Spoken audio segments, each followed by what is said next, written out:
Hello and welcome to In Touch with Durham County. I'm Deborah Craig-Ray, General Manager of Strategic Planning and Innovation, Public Affairs and Special Projects. I'm joined by my co-host, County Commission Chairman Michael Page. Hello, Deborah. As our regular viewers know, we use this TV show to interview our Durham County department heads, staff, and community partners to share important information about the many valuable programs and services. Soon, the new county tax bills will hit mailboxes. Durham County Tax Administrator Kim Simpson will join us to talk about the tax help program that gives taxpayers an option to make sure that their Durham County taxes are paid on time. Chairman Page, let's begin our conversation. All right. Hi, Kim, and thank you for joining us today. Now that the budget has been approved, your office is sending out this year's county tax bills. And I understand under certain conditions, your staff will work with residents who need more time to pay. Where can that person get the application for this option? Well, first I want to say that it's a plan. We've had these payment plans in place for many, many years. Many citizens take an opportunity to participate, but I'd like to get the word out a little more. Yes, the tax bills will be going out in about 2 weeks. And so in the next week, they will receive a letter from me, our citizens, explaining that our payment options. And so there is an application, and I will include that application in that letter. And they can also find the application on our website at dconc.gov under services. And they just have to look for tax payment plan help. And they can download the application from there as well. Or they can call our office at 919-560-0300 and explain to the tax representative that they would like to engage with that payment plan. And the representative will send them the application through the mail. Okay. Talk to us about when the payments would begin. Well, this is the interesting part about the plans. A lot of times people think the plans begin just when the tax bill goes out, but we actually encourage what we call pre-billing payment plans, and that is where you can participate in a plan with us called a prepayment, and you can begin as early as January of any year and pay for 12 months. And we sort of act as an escrow for our taxpayers. So they pay us a payment each month and we place it in a special account. So when the tax bill comes out, we apply the payments to their tax bill and we make sure they have 12 months to pay versus 4 months to pay. Technically in North Carolina under general statutes, the tax bill is due by September 1st and interest begins on January the 5th. Basically, it's due by January 5th and interest would begin on the 6th. So what happens if a property owner cannot pay by January 5th? Well, my goal here is to encourage folks to talk with us before it becomes delinquent. And that's the issue. And that's why I wanted to get the word out, is because we have these tax bills going out. So if they actually get the tax bill and they wanted to pay us from August till December or August till January the 5th, they can actually spread the payment out that time period. If they wanted to do it, year round, they can do that as well. But if they can't pay by the January 5th date, they really need to contact our office.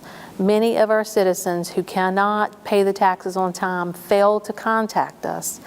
And when they do that, we have all this additional cost to the taxpayer, which is interest, the lien being advertised, possible delinquent collection actions that are very expensive.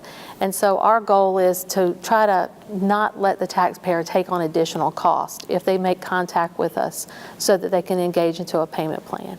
If they can't pay by January 5th, it's a discussion that we need to have.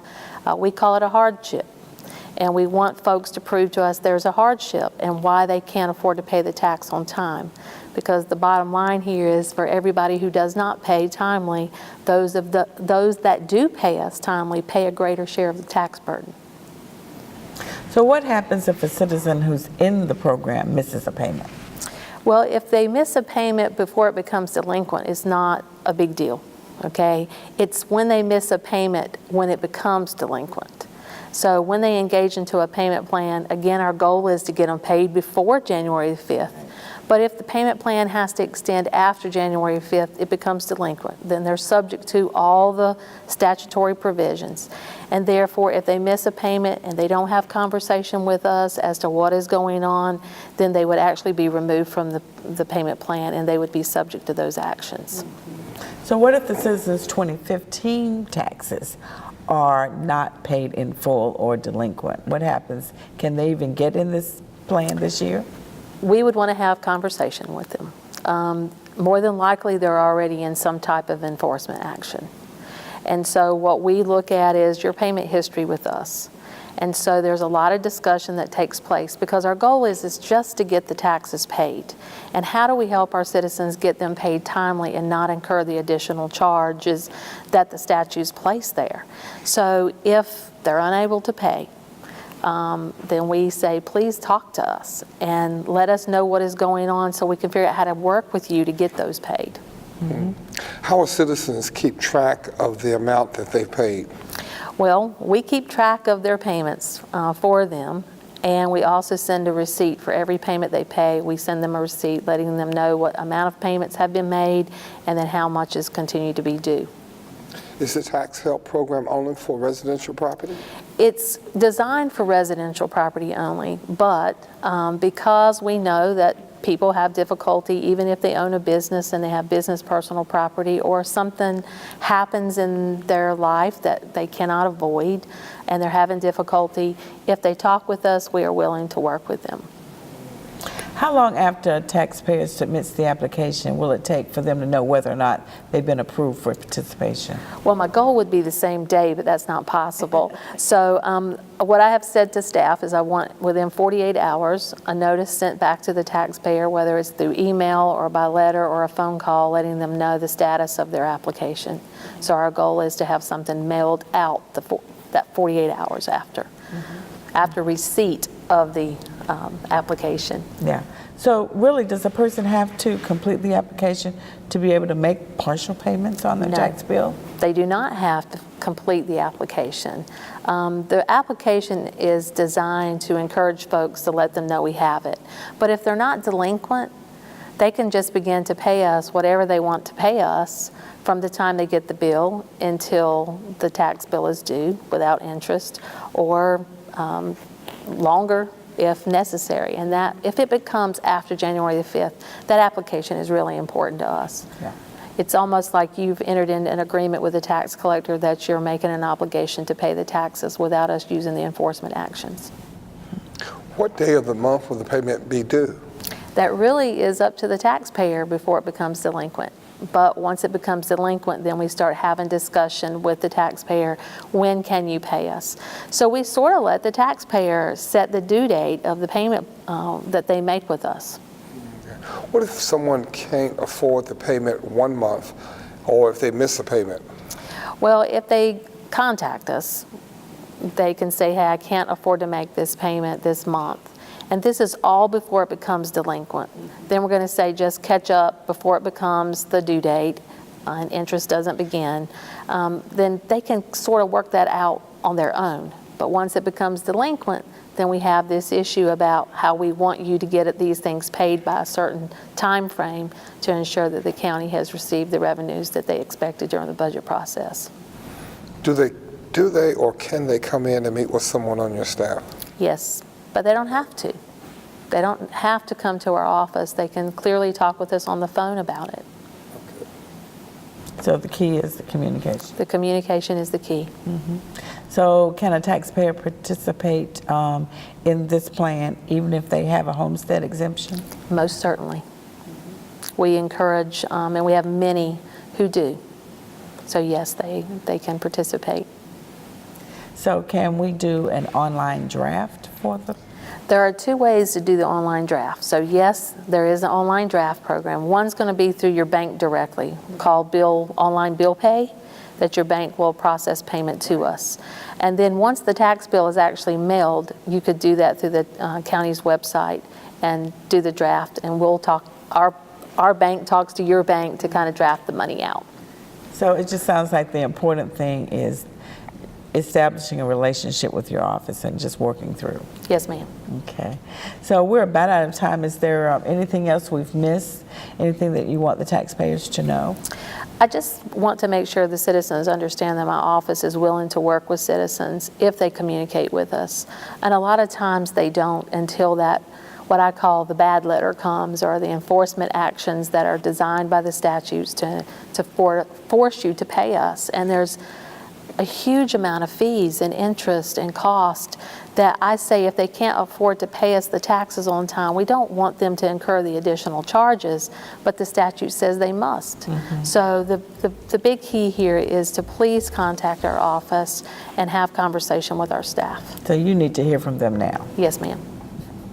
Well, we want to thank you so much for all you do and working with our citizens and getting in the tax dollars that are used to, fund the operations of county government. Thank you. All right. Well, Chairman Page, you've had another good show. Thank you, Deborah. I can't wait to see what we will discuss next time. Okay, well, we'll be working on something that will help our community learn more about what's going on, and we appreciate you watching, and please join us next time for In Touch with Durham County. Cheers.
Hey, it's nice to see you today. Hi, Dr. Batch. Good to see you. So today we're gonna do some tests to check how your diabetes is doing. Oh, okay. Which test do I need?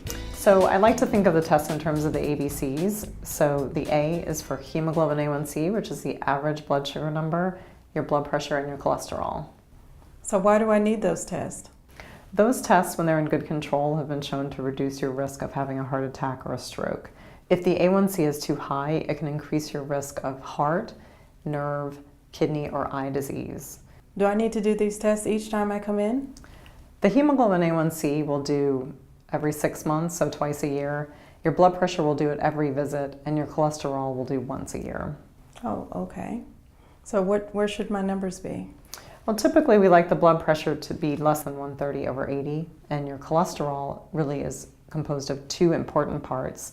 There's the LDL, which is the bad cholesterol, which should be less than 100, and the HDL, which is the good cholesterol, should be greater than 40, since you're a woman, and the hemoglobin A1C should be less than 7%.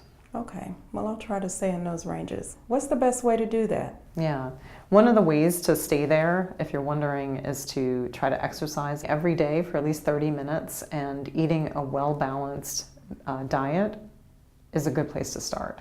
Okay, well, I guess I'll try to walk more Yeah, that sounds like a great plan. I like that idea. and try to prepare more meals at home and eat out a lot less. Yeah, also a good idea. It'll definitely get you to goal. All right, good. So let's get started. Okay, I'm excited.